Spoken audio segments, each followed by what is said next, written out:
Buenas tardes, el día de hoy se hará una actividad sobre la comprensión de textos y se le van a hacer entrega de dos tipos de textos. Por favor, ¿quiere que le lea?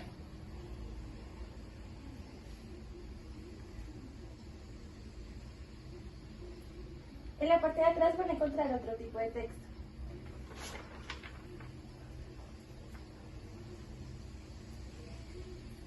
¿Ya? Ya.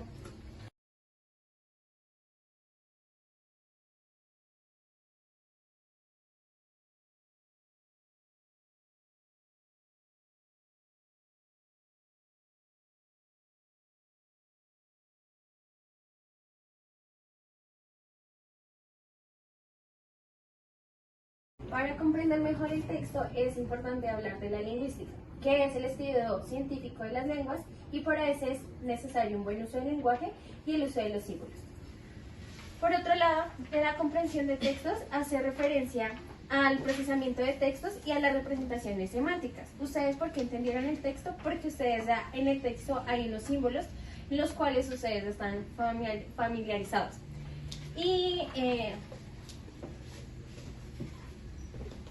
Bueno, para hablar de textos tenemos que hablar del tema de procesamiento de textos. ¿Ustedes por qué creen que fueron capaces de entenderlo?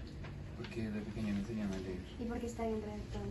Es cierto, y también porque hacemos uso de procesos mentales como lo son la memoria. Entonces, ¿ustedes qué fue lo que hicieron?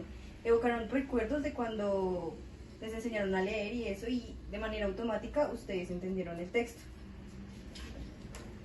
Con lo mencionado anteriormente por mi compañera, es importante también traer a colación la estructura del texto, que se divide en 4: marco, tema, trama y resolución.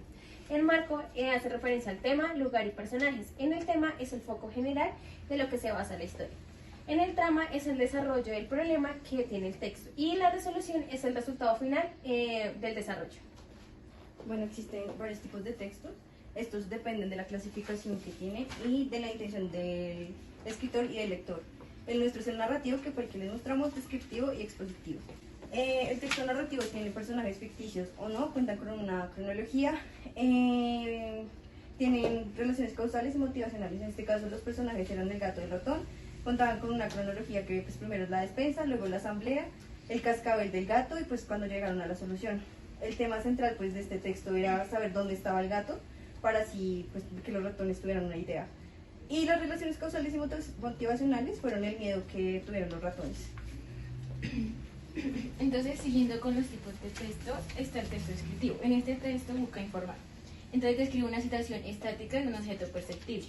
En este tipo de texto están las guías turísticas y catálogos de arte. El otro texto es el texto expositivo. En este texto expositivo se busca exponer conceptos abstractos y busca incrementar el conocimiento del lector. También busca informar, explicar o persuadir. En este tipo de texto están artículos científicos y textos filosóficos.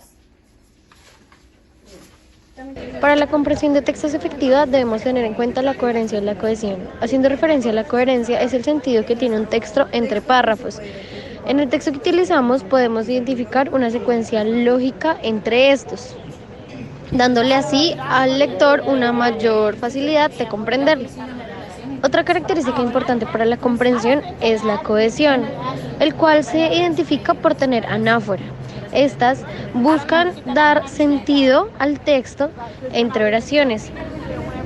Gracias al conocimiento previo, porque digamos en el ejemplo de acá de la despensa, hablan de que los ratones vivían en la despensa y después vuelven a retomar que los ratones no querían salir, es decir, de la despensa.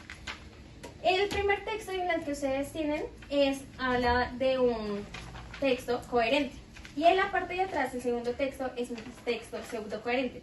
Porque en el pseudocoherente no hay una idea principal y no tiene una buena redacción y las ideas no son claras.